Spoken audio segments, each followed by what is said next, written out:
Técnicas exodônticas.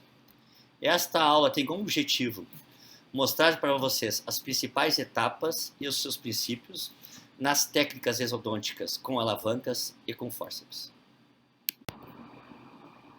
Na cirurgia bucomaxilofacial, você precisa desde técnicas mais simples, como as extrações dentárias, até técnicas mais avançadas, tanto no trauma como no tratamento de patologias, utilizar de etapas para que facilitem o seu procedimento cirúrgico.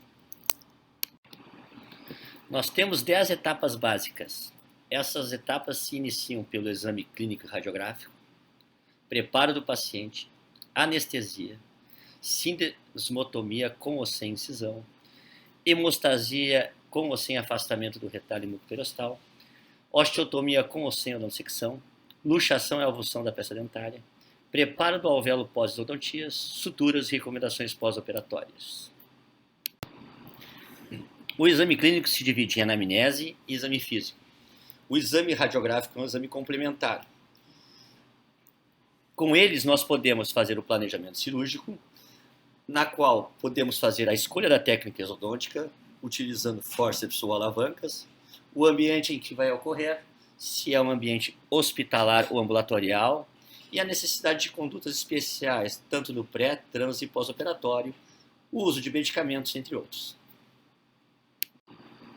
Na anamnese, inicialmente, começamos pela queixa principal, onde o paciente vai nos relatar o porquê da consulta. Após, passamos para a identificação do paciente, o estado psíquico do mesmo, se ele tem condições ou não de realizar procedimentos sob anestesia local, a história médica, que nós vamos observar se esse paciente teve algumas patologias anteriores e seus tratamentos, a história da doença atual, que o mesmo vai nos relatar se ele está em tratamento ou não, como, por exemplo, hipertensão arterial sistêmica, diabetes ou alterações sanguíneas, como outras. A história bucodental é importante porque nós podemos ver se, em tratamentos anteriores, como extrações dentárias ou tratamentos odontológicos, se esse paciente teve sangramentos, infecções, né, ou alguma outra alteração. Nos antecedentes familiares, a gente tem que observar se esse paciente tem algum antecedente de doenças, né, genéticas. Nos hábitos nocivos higiênicos, a gente tem que observar as condições bucais desse paciente, de higienização, e os hábitos nocivos que, se o paciente apresenta dentes com muito atrito, gastos, por exemplo, pode haver uma diminuição do espaço periodontal e uma possível anquilose que vai nos provocar, né, dificuldade na extração dentária. No exame físico geral, temos que observar principalmente a face do paciente. Se existe alguma alteração de cor, alguma alteração de forma, tanto da pele, como alterações dento-esqueléticas.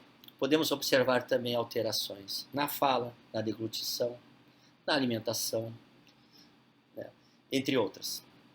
Na avaliação física local, nós temos que observar a parte dental, mas também a parte gengival, onde temos que observar toda a anatomia, né, se existe alguma alteração ou não, ou existe alguma patologia associada.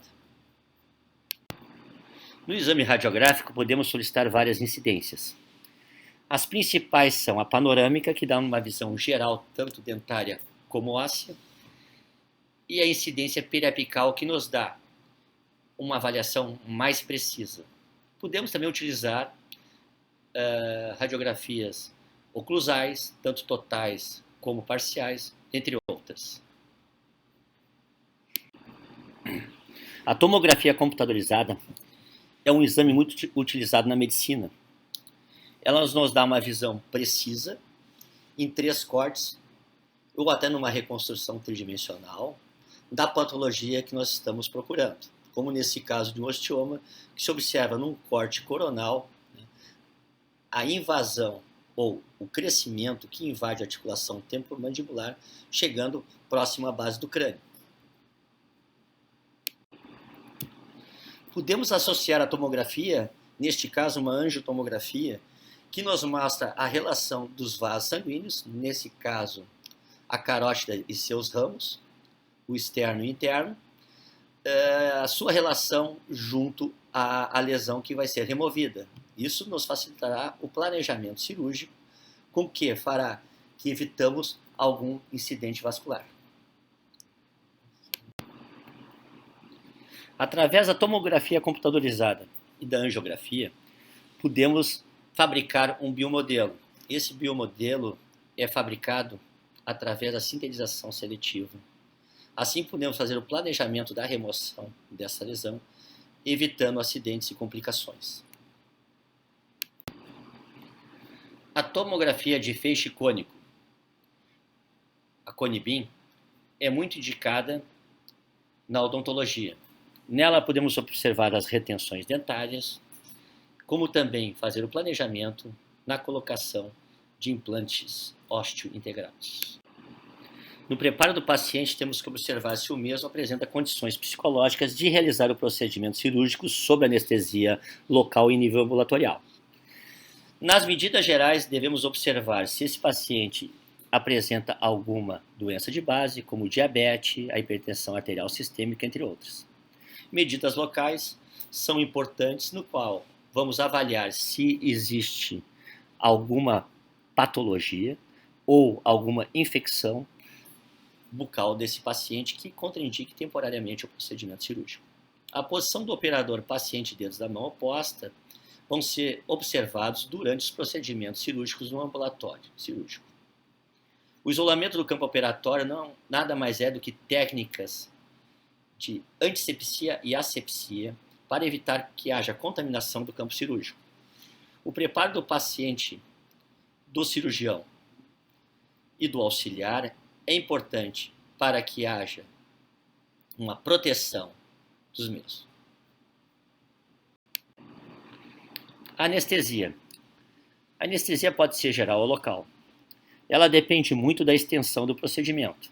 Na anestesia geral, utilizamos a intubação endotraqueal, que ela pode ser nasal ou bucal, que é feita através de gases anestésicos. Já a anestesia local é realizada através de soluções anestésicas. A sindesmotomia visa a desinserção das fibras periodontais através de um sindesmótomo. Vocês podem observar na figura desse slide que ela deve fazer a desinserção das fibras crestogengivais e gengivais, de um modo que você vá até o colo cirúrgico do dente, o mais apical possível. A hemostasia tem como objetivo parar os sangramentos de origem óssea, proveniente das paredes do alvéolo ou do próprio alvéolo após o rompimento do feixe vasculo-nervoso, principalmente do nervo alveolar inferior, como também sangramentos difusos de tecidos moles ou de vasos sanguíneos rompidos, como também na membrana periodontal. Nesse slide de hemostasia, no canto superior esquerdo, observamos nessa figura um procedimento que se chama apsectomia. Nele, removemos os ápices dentários, nesse caso de um molar inferior, que tem uma proximidade muito grande com o feixe vasculo-nervoso dentário inferior, que, quando rompido, promove grande sangramento que deve ser resolvido através de compressão com gases. Essa proximidade se observa na radiografia abaixo. Já ao lado inferior direito, está através de uma pinça hemostática mostrando a artéria facial, muito próximo acima ali da glândula e justa posta à glândula submandibular. Esse vaso, quando rompido, deve ser feita a ligadura do mesmo através de fios especiais. Na etapa osteotomia com osteodontosecção, observe-se na figura à esquerda que foi realizado um retalho mucoperiosteal, palatino, e uma osteotomia que é feita através de brocas de baixa ou em alta rotação, a exposição do dente. Já na figura ao lado, à direita, se observa que foi feito a odontosecção separando a coroa da raiz facilitando assim a sua extração. Já na figura à direita, observa-se a odontosecção vertical de um molar inferior, onde é seccionado parte da coroa e da raiz mesial e parte da coroa e da raiz distal. Isso facilita a extração de dentes que apresentam dilacerações apicais ou alterações radiculares. A luxação e avulsão da peça dentária consiste em duas etapas. Na luxação, se observa que a colocação do fórceps da sua parte ativa deve ser o mais apical possível. Após se faz os movimentos de luxação desse dente e depois se faz a remoção desse dente do alvéolo. No preparo do alvéolo pós-operatório, essa é uma etapa muito importante, porque se faz a compressão das corticais através da pressão bidigital com gaze, a qual promove o reposicionamento das corticais alveolares e hemostasia. Se faz após a sondagem inicial, com uma cureta alveolar, no fundo do alvéolo, para ver se está duro ou mole. Se ele estiver duro, não existe lesão apical. Se houver, devemos curetar essa lesão, que é uma lesão inflamatória. Após, realizamos a regularização óssea, quando necessária, e após, final, a lavagem e a sondagem final. Na figura superior esquerda, observa-se os vários alvéolos após as extrações dentárias. Após as extrações dentárias, deve-se fazer a checagem desses alvéolos e observar se existe ou não lesões apicais, as quais, se existirem, devem ser removidas. Na figura inferior esquerda, observa-se a posição da cureta, que deve ser o mais apical possível. Observa-se que, quando colocada a cureta o mais apical possível, se o fundo está duro ou está mole. Se está mole, é sinal que tem lesão. Essa deve ser removida e, após a remoção, uma nova checagem deve ser feita para ver se realmente o fundo do alvéolo está duro. Já na figura à direita, observa-se o grau de reabsorção óssea de uma lesão periapical. Nesse slide, observa-se que, na parte superior, existem duas figuras. Uma mostra a lesão fixa ao ápice dentário e no outro não. No caso de quando a lesão não vier fixa ao dente, no seu ápice, deve-se fazer uma nova checagem do fundo do alvéolo e a remoção das lesões apicais. Na figura abaixo, observa-se que quando o septo interradicular apresentar uma anatomia a qual ele pode concorrer para uma necrose óssea, esse deve ser removido para evitar uma alveolite. Tenha cuidado, após a extração dentária, devemos inicialmente fazer uma lavagem deste alvéolo, observar se o fundo do alvéolo está duro ou está mole, se estiver mole, a remoção da lesão apical e após uma nova lavagem. Observe que, se o alvéolo permanecer com o efeito do vasoconstritor, devemos ainda provocar um sangramento antes de fazer a sutura. Isso é muito importante, realizar esses procedimentos para evitar que haja uma infecção do alvéolo, isso é, uma alveolite. A sutura tem como objetivo hemostasia, proteger o alvéolo de posterior contaminação, no caso uma alveolite, proporcionar manutenção do coágulo, que protege as paredes ósseas do alvéolo, que também evitam uma futura infecção, manter o retalho em posição, isso nos casos quando é feito um retalho mucoperostal e uma osteotomia para a remoção deste dente, e também permite que o reparo do alvéolo ocorra sem anormalidades. Os princípios gerais da sutura. Inicialmente, não deixar o nó sobre a linha de incisão, que pode provocar descência de sutura ou uma retração cicatricial, ou sobre o alvéolo, que pode promover, através da placa bacteriana que se instala no nó, contaminar esse alvéolo secundariamente.